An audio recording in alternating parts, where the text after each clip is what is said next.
جو من چاہی زندگی گزار رہے، جس کا مقصود دنیا ہے، اللہ نے اس شخص سے داعی قرآن کو کہا ہے اس سے رخ پھیر لو، توجہ مت دو اس پہ۔ لا تطع من اغفلنا قلبہ، ہم سب کا دل، پوری امت کی میں بات کر رہا ہوں،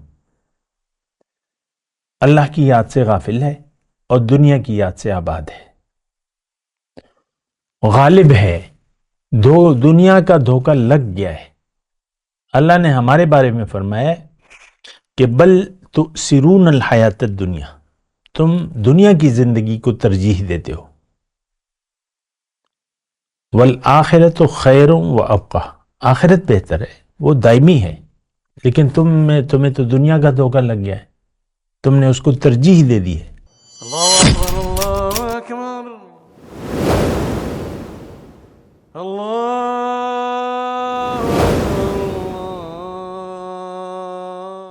اعوذ باللہ من الشیطان الرجیم، بسم اللہ الرحمن الرحیم، اللہم صلی علی سیدنا محمد معدن الجود والکرم وآلہ وسلم۔ سامعین و ناظرین کرام، السلام علیکم ورحمۃ اللہ وبرکاتہ۔ آج کا ہمارا موضوع یہ ہے کہ ہم کس کی یاد میں زندگی گزار رہے ہیں۔ دیکھیں، بڑا اہم بات ہے، بڑی اہم سوال ہے، اور یہ ایک ایسا سوال ہے کہ اس پر آپ غور کریں تو یہ ایک بڑا بنیادی بات ہے، اور یہ بڑی آسان بات ہے۔ اگر آپ آج کل تو جو مسلمان ہے، میں جن لوگوں سے مخاطب ہوں، ایک تو وہ یہ باتیں سننے کے لیے بھی تیار نہیں ہے، وہ تو ایک الگ مسئلہ ہے، لیکن میں یہ آپ کو یہ کہہ رہا ہوں کہ یہ بات، اس سوال کا جواب اگر صحیح ہوگا تو آپ جنتی ہیں، اور اگر جواب غلط ہوا تو پھر آپ دوزخ میں جائیں گے۔ اور زیادہ اس میں پریشانی کی بات نہیں ہے، میں مختصر طور پہ کہ یہ بات کہہ دوں، پھر میں آگے چلوں گا کہ جو بھی دنیا کی یاد میں زندگی گزار رہا ہے، تو وہ دنیا کے لیے زندگی گزارے گا۔ جس کے دل میں دنیا کی یاد ہے اور غالب ہے اس پہ، اب وہ دنیا ہی کی یاد میں زندگی گزارے گا۔ اور دیکھیں، اگر آپ اپنا احتساب کرنا چاہتے ہیں، یہ بڑی آسان بات ہے۔ کن خیالوں میں کیا خیال ہے آپ کا زندگی کے بارے میں؟ کیا مسائل ہیں آپ کے؟ کیا پریشانیاں ہیں؟ کون سی پریشانیاں ہیں؟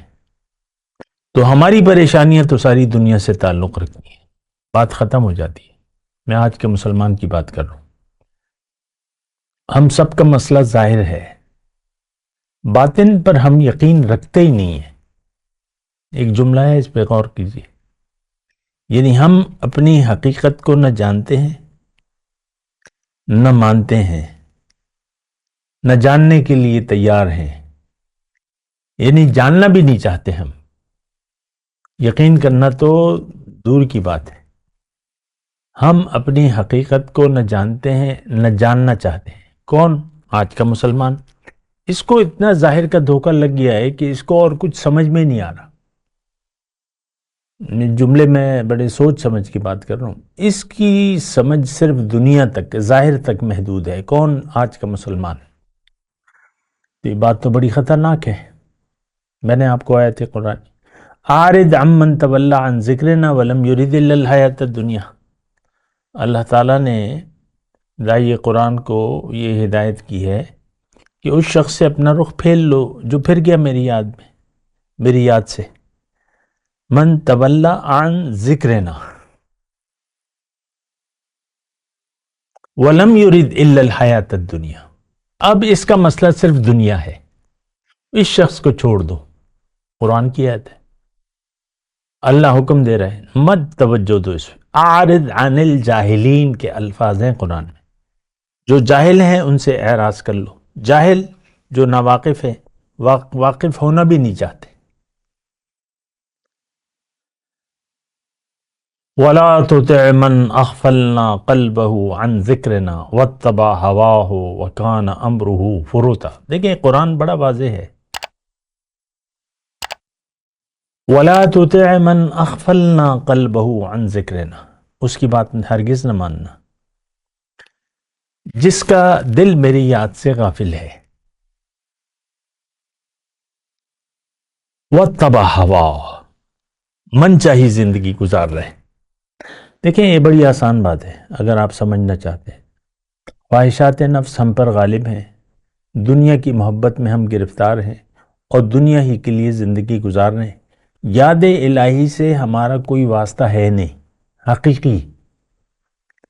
تسبیح والی میں یا وہ ذکر اذکار کی بات نہیں کر رہا۔ ایک تو بات یہ ہے کہ ہر قدم پر وہ ایک شعر کا ایک مصرع ہے نا کہ مرد گمراہ نے ہر گام پہ ٹھوکر کھائی۔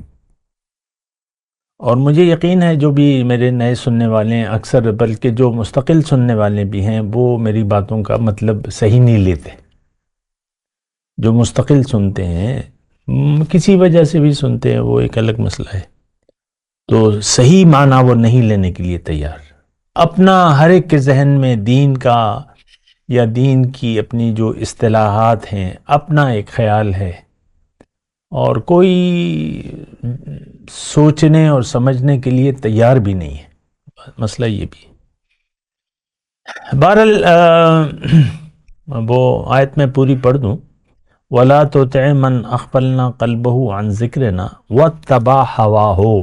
غور کریں اس پہ، جو من چاہی زندگی گزار رہے، جس کا مقصود دنیا ہے، اللہ نے اس شخص سے داعی قرآن کو کہا ہے اس سے رخ پھیر لو، توجہ مت دو اس پہ۔ لا تطع من اغفلنا قلبہ، ہم سب کا دل، پوری امت کی میں بات کر رہا ہوں،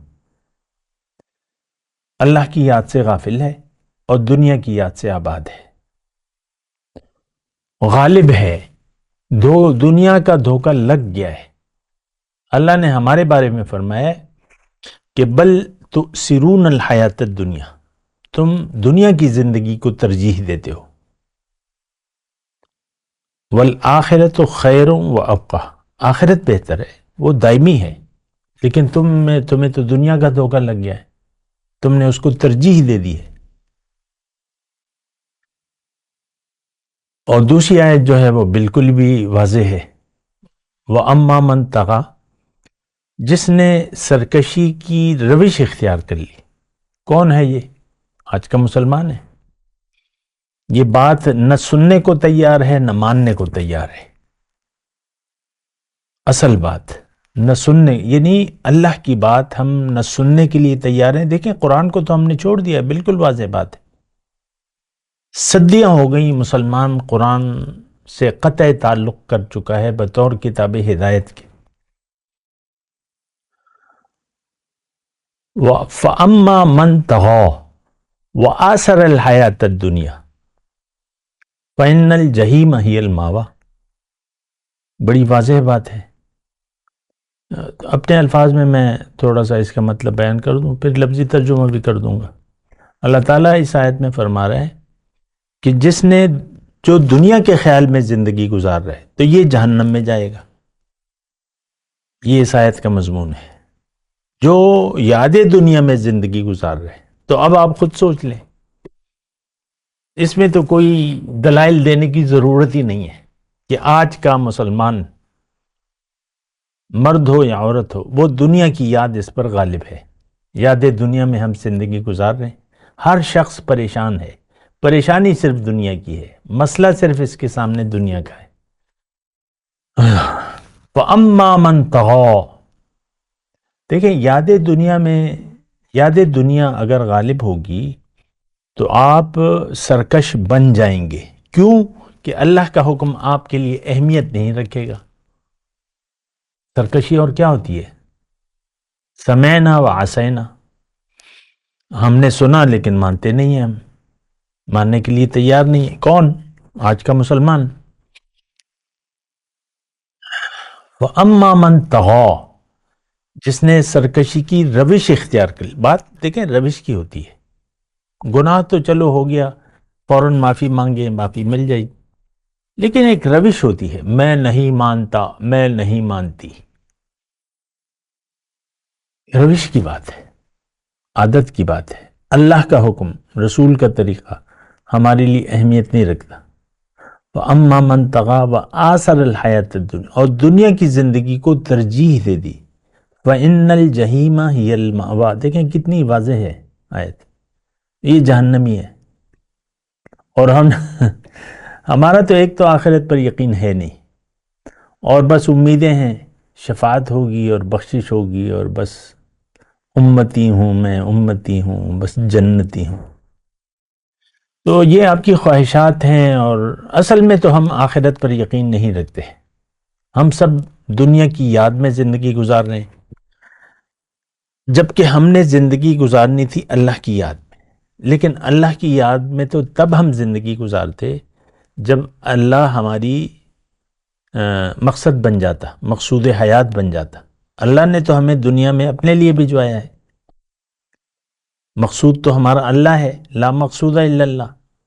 تو ہمیں تو اللہ کی یاد میں، اللہ کی یعنی فکر میں زندگی گزارنی تھی کہ بھئی کہاں پہنچے، کیا ہو رہا ہے، راستہ صحیح ہے نہیں ہے، منزل ٹھیک ہے، جو بھی ہے پریشانی ہمیں ہونی چاہیے تھی، لیکن ہمیں پریشانی تو ہے ہی نہیں کوئی۔ اللہ نہ ہماری منزل ہے، نہ ہم اس کو مقصود حیات بنانا چاہتے ہیں، دنیا کی یاد میں زندگی گزار رہے ہیں، اور ایک بدترین زندگی ہے یہ، بدترین زندگی ہے، پریشان کن۔ اگر آپ پریشان ہیں اور پریشانی دنیا کی ہے تو اس کا مطلب بڑا واضح ہے کہ آپ غافل انسان ہیں اور غفلت میں زندگی گزار رہے ہیں۔ وآخر دعوانا ان الحمدللہ رب العالمین، السلام علیکم ورحمۃ اللہ وبرکاتہ۔ مولایا صلی وسلم دائما ابدا على حبيبك خير الخلق كلهم